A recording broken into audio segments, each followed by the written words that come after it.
भारत माता की, भारत माता की, भारत माता की।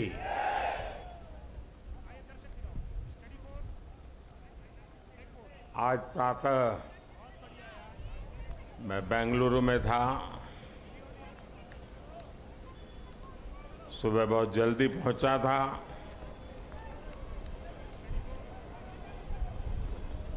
और तय किया था कि भारत में जाकर के देश को इतनी बड़ी सिद्धि दिलाने वाले वैज्ञानिकों के दर्शन करूं। और इसलिए मैं सुबह सुबह वहां चला गया। लेकिन वहां जनता जनार्दन ने सुबह से ही, सूर्योदय से भी पहले हाथ में तिरंगा लेकर के चंद्रयान की सफलता का जिस प्रकार का उत्सव मनाया, वो बहुत ही प्रेरित करने वाला था। और अभी कड़ी धूप में सूरज बराबर तप रहा है और इस महीने की धूप तो चमड़ी को भी चीर देती है। ऐसी कड़ी धूप में आप सबका यहां आना और चंद्रयान की सफलता को सेलिब्रेट करना और मुझे भी इस सेलिब्रेशन में हिस्सेदार बनने का सौभाग्य मिले, ये भी मेरा सौभाग्य है। और मैं इसके लिए आप सबका अभिनंदन करता हूं। आज जब मैं इसरो पर सुबह पहुंचा था तो चंद्रयान द्वारा जो तस्वीरें ली गई थी, उन तस्वीरों को पहली बार रिलीज करने का भी मुझे सौभाग्य मिला। शायद अब तो आपने भी टीवी पर वो तस्वीरें देखी होगी। वो खूबसूरत तस्वीरें अपने आप में एक बहुत बड़ी वैज्ञानिक सफलता की एक जीती जागती तस्वीर हमारे सामने प्रस्तुत हुई।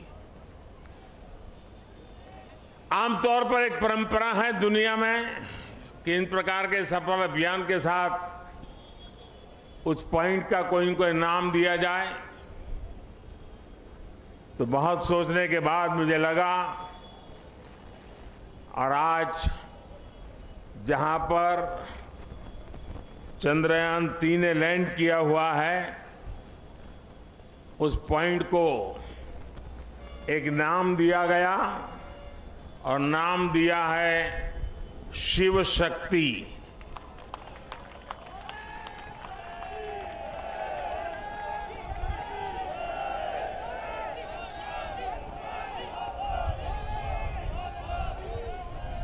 और जब शिव की बात होती है तो शुभम होता है, और शक्ति की बात होती है तो मेरे देश की नारी शक्ति की बात होती है।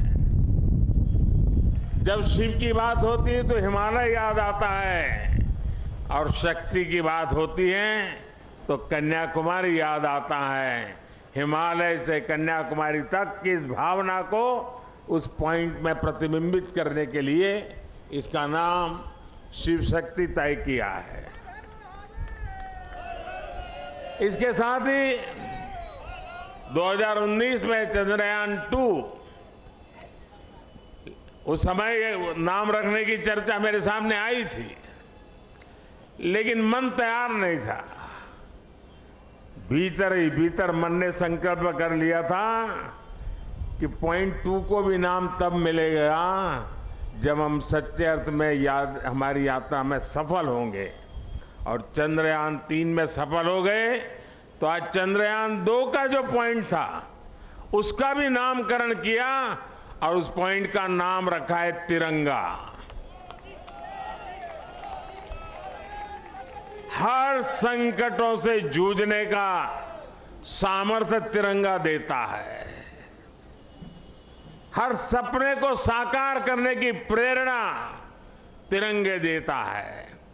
और इसलिए 2 में विफलता मिली, 3 में सफलता मिली, तो प्रेरणा बन गई तिरंगा। और इसलिए जो पॉइंट 2 चंद्रयान 2 जो पॉइंट के रूप में अब तिरंगा के रूप में जाना जाएगा। और भी एक महत्वपूर्ण बात आज सुबह मैंने कही है। 23 अगस्त भारत की वैज्ञानिक विकास यात्रा में एक मील का पत्थर है। और इसलिए हर वर्ष भारत 23 अगस्त को नेशनल स्पेस डे के रूप में मनाएगा। साथियों, मैं पिछले दिनों ब्रिक्स समिट के लिए साउथ अफ्रीका में था। इस बार साउथ अफ्रीका के ब्रिक्स समिट के साथ साथ पूरे अफ्रीका को भी वहां निमंत्रित किया गया था। और ब्रिक्स समिट में मैंने देखा, शायद ही दुनिया का कोई व्यक्ति हो जिसने चंद्रयान की बात न की हो, बधाई न दी हो। और जो बधाइयां मुझे वहां मिली है, वो आते ही मैंने सब वैज्ञानिकों के सामने उनको सुपुर्द कर दी है। और आप सबको भी सुपुर्द कर रहा हूं कि पूरे विश्व ने बधाइयां भेजी है। साथियों, हर कोई ये जानने का प्रयास करता था चंद्रयान की यात्रा के संबंध में, ये कालजयी उपलब्धि के संबंध में, और नया भारत, नए सपने, नए संकल्प और नई सिद्धि एक के बाद एक दुनिया के अंदर एक नया प्रभाव अपना भारत के तिरंगे का सामर्थ्य अपने सफलताओं के आधार पर, अचीवमेंट्स के आधार पर आज दुनिया अनुभव भी कर रही है, स्वीकार भी कर रही है और सम्मान भी दे रही है। साथियों, ब्रिक्स समिट के बाद मेरा ग्रीस जाना हुआ। 40 साल बीत गए, भारत के किसी प्रधानमंत्री ने ग्रीस की यात्रा नहीं की थी। मेरा सौभाग्य है कि बहुत सारे काम जो छूट जाते हैं मुझे ही करने होते हैं।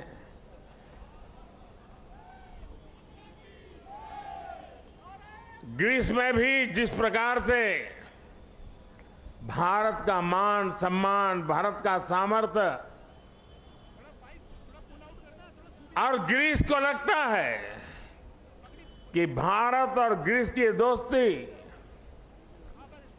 ग्रीस एक प्रकार से यूरोप का प्रवेश द्वार बनेगा और भारत और ग्रीस की दोस्ती भारत और यूरोपियन यूनियन के रिश्तों को मजबूती देने का एक बहुत बड़ा माध्यम बनेगा। साथियों, आने वाले दिनों में कुछ दायित्व हमारे भी हैं। वैज्ञानिकों ने हमारा काम किया है, सैटेलाइट हो, चंद्रयान की यात्रा हो, सामान्य मानवीय के जीवन में इसका बहुत बड़ा प्रभाव होता है। और इसलिए इस बार मेरे देश की युवा शक्ति को विज्ञान के प्रति रुचि बढ़े, टेक्नोलॉजी के प्रति रुचि बढ़े। हमें इस बात को आगे ले जाना है। हम सिर्फ उत्साह, उमंग, नई ऊर्जा, सिर्फ इतने से अटकने वाले लोग नहीं हैं। हम एक सफलता प्राप्त करते हैं तो वहीं पर मजबूत कदम रख के नए उछाल के लिए तैयार हो जाते हैं। और इसलिए गुड गवर्नेंस के लिए, लास्ट माइल डिलीवरी के लिए, सामान्य मानवीय की जिंदगी में सुधार के लिए ये स्पेस साइंस कैसे काम आ सकता है, ये सैटेलाइट कैसे काम आ सकते हैं, ये हमारी यात्रा कैसे उपयोगी हो सकती है, उसको हमें आगे बढ़ाना है। और इसलिए मैंने सरकार के सभी विभागों को सूचित कर रहा हूं कि वे अपने अपने विभाग में जो जन सामान्य से जुड़े काम है, उन कामों में स्पेस साइंस का, स्पेस टेक्नोलॉजी का, सैटेलाइट के सामर्थ्य का डिलीवरी में कैसे उपयोग करें, क्विक रिस्पांस में कैसे उपयोग करें, ट्रांसपेरेंसी में कैसे उपयोग करें, परफेक्शन में कैसे उपयोग करें, उन सारे बातों की ओर वो अपनी समस्याओं को खोज के निकाले। और मैं देश के नौजवानों को आने वाले दिनों में हैकेथॉन ऑर्गेनाइज करना चाहता हूं। पिछले दिनों कई हैकेथॉन में देश के लाखों विद्यार्थी 30-30, 40-40 घंटे नॉन स्टॉप काम करके बढ़िया बढ़िया आइडिया दिए हैं और उसमें से एक वातावरण पैदा हुआ है। मैं आने वाले दिनों में ऐसे हैकेथॉन की बड़ी श्रृंखला चलाना चाहता हूं ताकि देश का जो यंग माइंड है, यंग टैलेंट है और जो जन सामान्य की मुसीबतें हैं, इसके सॉल्यूशन के लिए ये स्पेस साइंस, सैटेलाइट से टेक्नोलॉजी, उसका उपयोग करें। उस दिशा में हम काम करेंगे। इसके साथ साथ हमें नई पीढ़ी को भी विज्ञान की तरफ आकर्षित करना है। 21वीं सदी टेक्नोलॉजी ड्रिवन है और दुनिया में वही देश आगे बढ़ने वाला है जिसकी साइंस और टेक्नोलॉजी में महारत होगी। और इसलिए समय की मांग है कि 2047 में हमारे देश को विकसित भारत बनाने के सपने को पार करने के लिए हमें साइंस और टेक्नोलॉजी की राह पर और अधिक मजबूती से आगे बढ़ना है। हमारी नई पीढ़ी को बचपन से ही साइंटिफिक टेम्पर के साथ आगे बढ़ने के लिए तैयार करना है। और इसलिए ये जो बड़ी सफलता मिली है, ये जो उमंग है, उत्साह है, उसको अब शक्ति में चैनलाइज करना है। और शक्ति में चैनलाइज करने के लिए माईगॉव पर 1 सितंबर से एक क्विज कंपटीशन आरंभ होगी ताकि हमारे नौजवान छोटे छोटे सवाल जवाब देखेंगे तो उनकी धीरे धीरे उस पर रुचि बनेगी। और जो नई एजुकेशन पॉलिसी है उसने साइंस और टेक्नोलॉजी के लिए बहुत भरपूर व्यवस्था करके रखी हुई है। हमारी नई शिक्षा नीति इसको बहुत अधिक बल देने वाली शिक्षा नीति है और उसमें जाने के लिए एक रास्ता बनेगा हमारा क्विज कंपटीशन। मैं आज यहां से देश के नौजवानों को, मेरे देश के विद्यार्थियों को और हर स्कूल को मैं कहूंगा कि स्कूल का एक कार्यक्रम बने कि ये चंद्रयान से जुड़ी हुई जो क्विज कंपटीशन है उस क्विज कंपटीशन में बढ़ चढ़ करके हिस्सा लें देश के करोड़ों करोड़ों युवा इसका हिस्सा बने और हम इसको आगे ले जाएं। मैं समझता हूं ये बहुत बड़ा परिणाम देगा। आज मेरे सामने आप सब आए हैं तो और भी एक बात की ओर मैं आपका ध्यान आकर्षित करना चाहता हूं।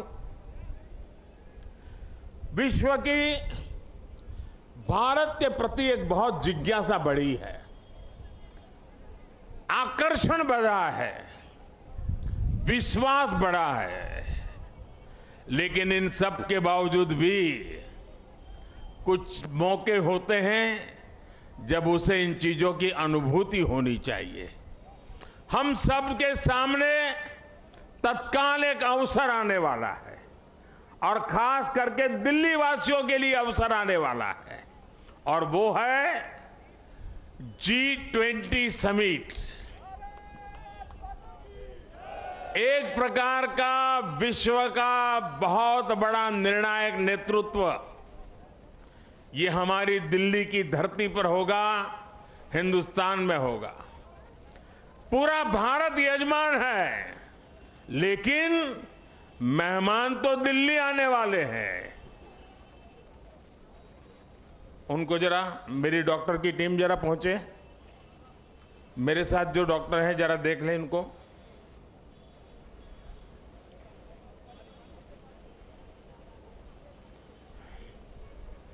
उनको हाथ पकड़ के ले जाइए, बिठा दीजिए कहीं और जूते वगैरह खोल दीजिए।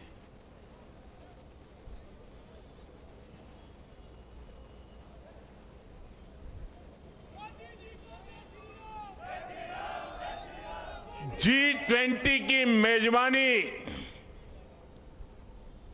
पूरा देश मेजबान है, लेकिन ज्यादा से ज्यादा जिम्मेवारी मेरे दिल्ली के भाइयों बहनों की है, मेरे दिल्ली के नागरिकों की है। और इसलिए देश की साख पर रत्ती भर भी आंच न आए, ये हमारे दिल्ली को करके दिखाना है। देश की आन बान शान का झंडा ऊंचा करने का सौभाग्य मेरे दिल्ली के भाइयों बहनों के पास है। और इतनी बड़ी मात्रा में विश्व से मेहमान आते हैं तो असुविधा तो होती ही होती है।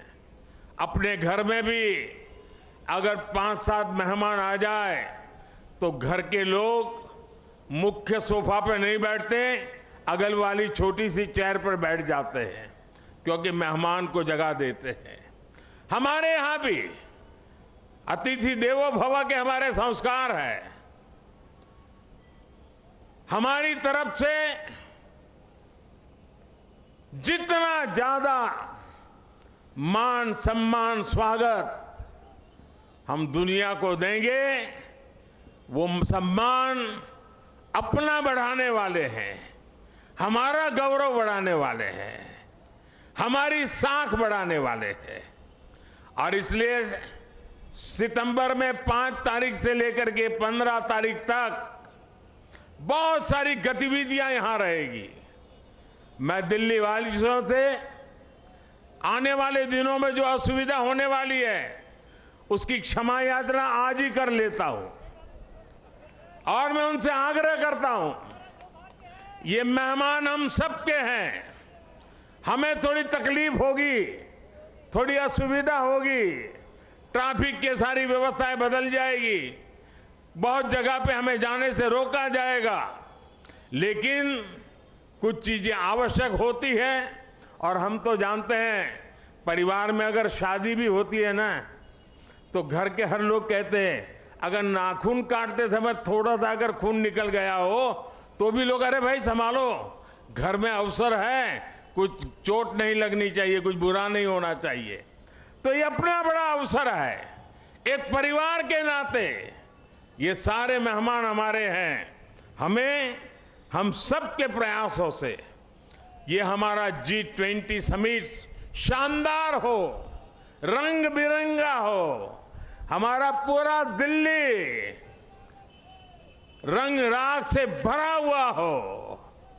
ये काम दिल्ली के मेरे नागरिक भाई बहन करके दिखाएंगे, ये मेरा पूरा विश्वास है।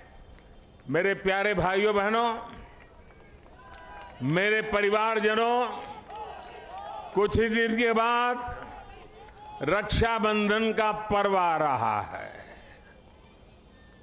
बहन भाई को राखी बांधती है और हम तो कहते आए हैं चांदा मामा, बचपन से ही पढ़ाया जाता है चांदा मामा।